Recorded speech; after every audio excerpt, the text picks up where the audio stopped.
The first thing I remember is the sound. Not music, not voices, but waves.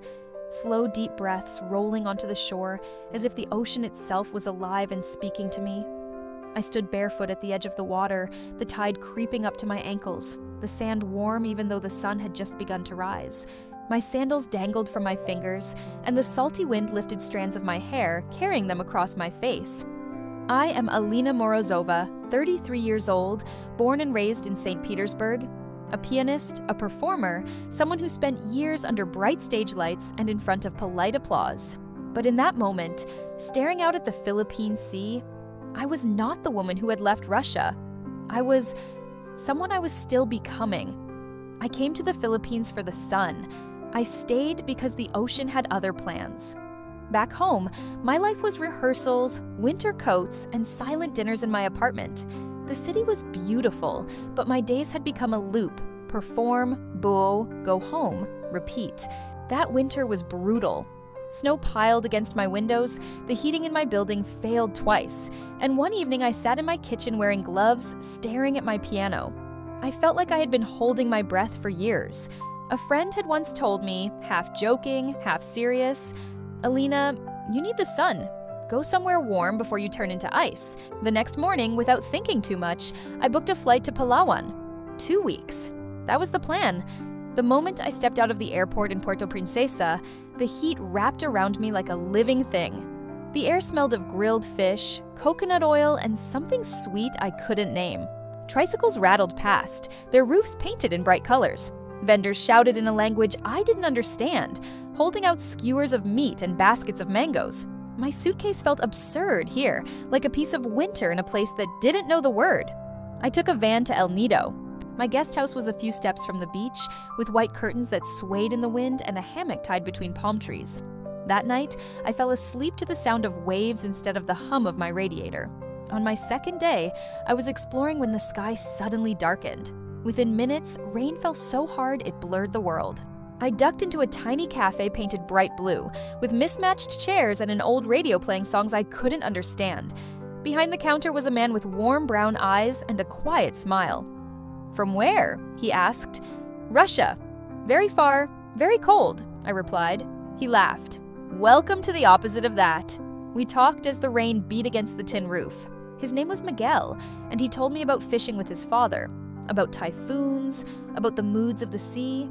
I told him about snowstorms, about music, about how sometimes the silence after a performance felt heavier than the performance itself. When the rain stopped, Miguel said, "Tomorrow, I'll show you the real Palawan." The next morning, I climbed onto the back of his motorbike. We rode past rice fields that shimmered like glass under the sun, past children who waved and shouted hello, through paths shaded by coconut palms. He took me to hidden lagoons where the water was green like glass. In a fishing village, an elderly woman pressed a ripe mango into my hands. Miguel translated, "For you."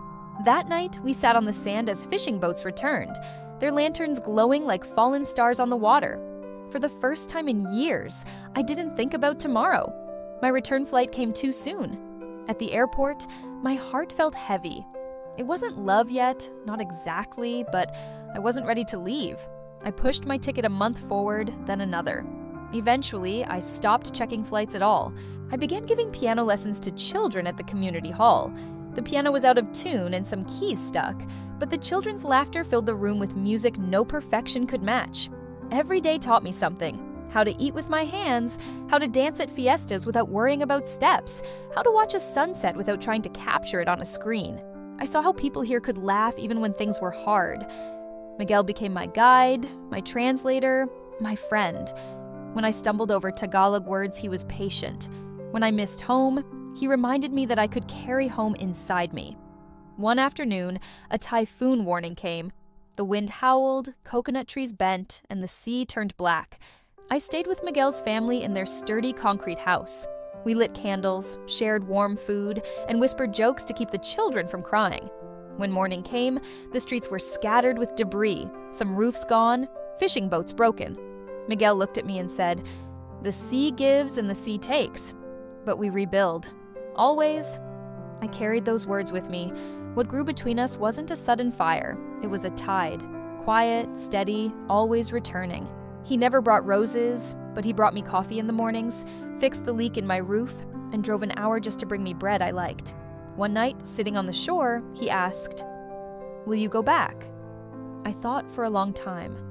If I go back, I'll miss this: the warmth, the people, the sea at night, and you.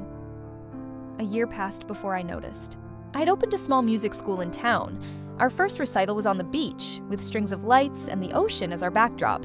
When I played my own piece, a mix of Russian melancholy and Filipino joy, the applause felt different, warmer, real. Miguel was at the back, smiling as if he had known all along I would stay. Sometimes we think we choose the places we go, but sometimes the places choose us. They take our old stories, smooth their edges, and give us new ones. The Philippines wasn't just a holiday, it was where I found my rhythm again. Where I learned that love doesn't always arrive with fireworks.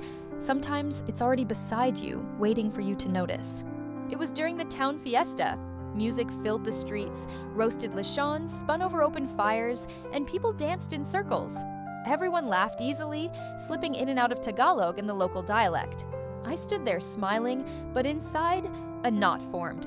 I was still the foreigner, still the woman whose skin burned too easily in the sun, still the one who didn't understand all the jokes. Later, Miguel found me sitting on the edge of the pier, my feet dangling over the water. "I don't think I belong here," I said quietly.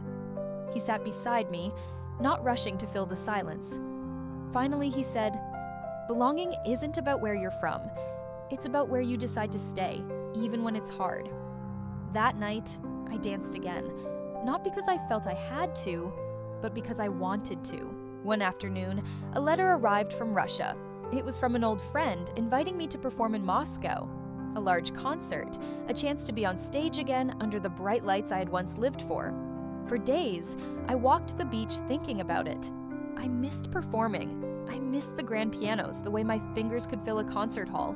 But I also remembered the loneliness of my apartment, the cold streets, the polite clapping that felt far away. In the end, I wrote back, "Thank you. Not this time." Because I realized I didn't need to go back to be a musician. I was already one here. On the anniversary of my arrival, Miguel and I went to the same beach where I had first stood, sandals in hand. The tide rolled in, warm and gentle. I told him, "When I came here, I thought it was for 2 weeks. But I found more than I came for. I found the sun, yes. But I also found you, and I found me." The promise I made to myself that day was simple. To keep choosing this life, even when it wasn't easy. To keep building it. One tide, one lesson, one smile at a time. If you've listened this far, maybe you're searching for something too. Maybe you're standing in your own winter, wondering if there's a different life waiting for you somewhere else.